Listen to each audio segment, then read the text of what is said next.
Hi, I'm Steve Alex, and I'm a singer. When did I start becoming a singer? Oh, I'd say back when I was still going to grade school, 6 or 7 years old. You see, my mother enrolled me in this record club, and we used to get a record a month. I used to memorize them and sing them to the kids on the school bus. And I went all through grade school, high school like this, and that's about the only singing I did at that time. Then I went into the Marines, and on Paris Island, the week before the training was over, we had this amateur night to loosen up everybody.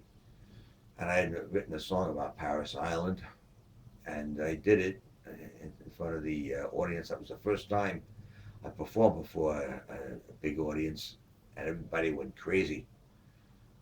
And from then on, well, my unit went to Vietnam, and in Vietnam I wrote a song about that too.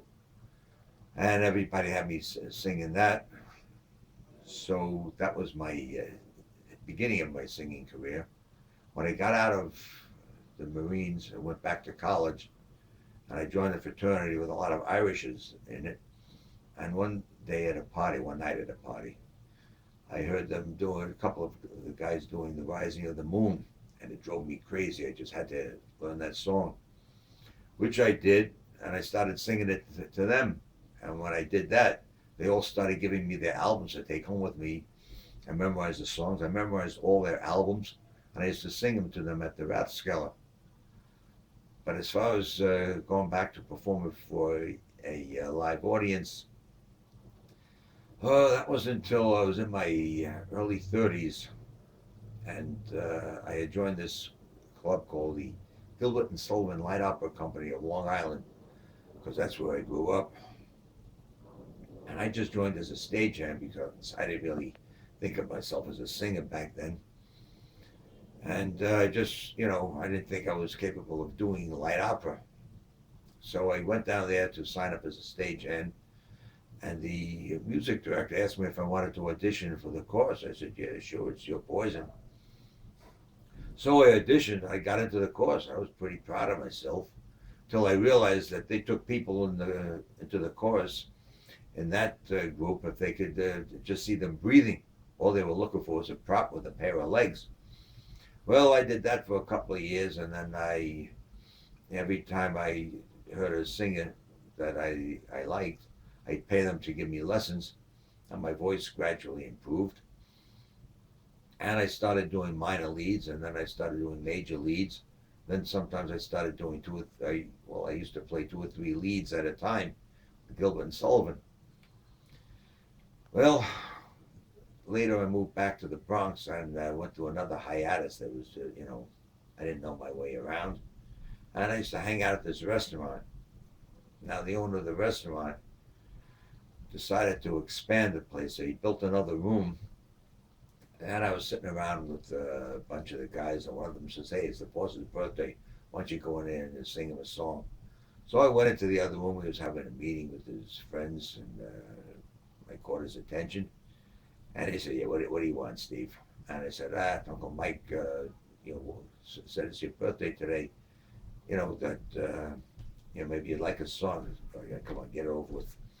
So I got in there and I gave him a song called "Under the Blue Skies of Sicily." And as I'm singing, he's looking at his friends. When I was all done, he says, "Hey, I'm opening this place on Valentine's Day." This was in June of '95. He said, "Would you like to sing in my place?" I said, "Sure." So opening night, I started singing, and what happened was that one of the people at the table, one of the tables, was complaining I was too loud. This is, the boss's opening night. He was a little nervous about things, and he came up to me and says, "I want you to sit down for a while," which I knew what it meant. It meant that my singing career was over. Now, act of God, I swear to you, a very good friend of his happened to be, visiting and came to this restaurant that night. He said to him, he says, "Who's that guy you got there? Who's that singer? He's great. Can you give him this for me?" And it was a $20 bill. Well, the boss took the $20 bill, he gave it to me, and he apologized. He says, I was wrong about you. Those people who are complaining, they're not our kind of people. He says, you're in. And when I started singing at the place, our help outnumbered our customers. But later on, I started drawing the crowd. Pretty soon we got people, celebrities coming down. Had the whole Channel 2 news team. Had Vinny Pastore from The Sopranos, Dominic Giannese from The Sopranos came down, Jazz Palminteri, and I think Paul Schaefer at that time, the David Letterman show, he came down. So yeah, it became quite a thing. Now you need to put in a reservation 3 weeks in advance just to get a table on Saturday nights when I sing. So it did a pretty good job for the boss. And I've been singing at that restaurant, the Rigoletto's restaurant, Pasquale's Rigoletto restaurant on Arthur Avenue since 1996. I sing every Saturday night. I usually come on about 9:30.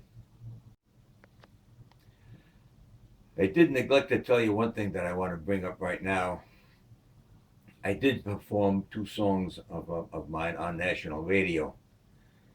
And that was when I decided, after that experience, that that business wasn't for me.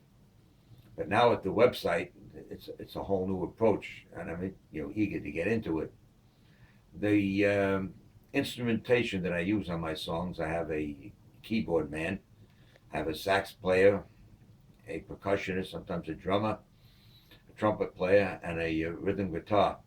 And it's I like the quality of the sound that's coming out there, and I hope that you like it as well.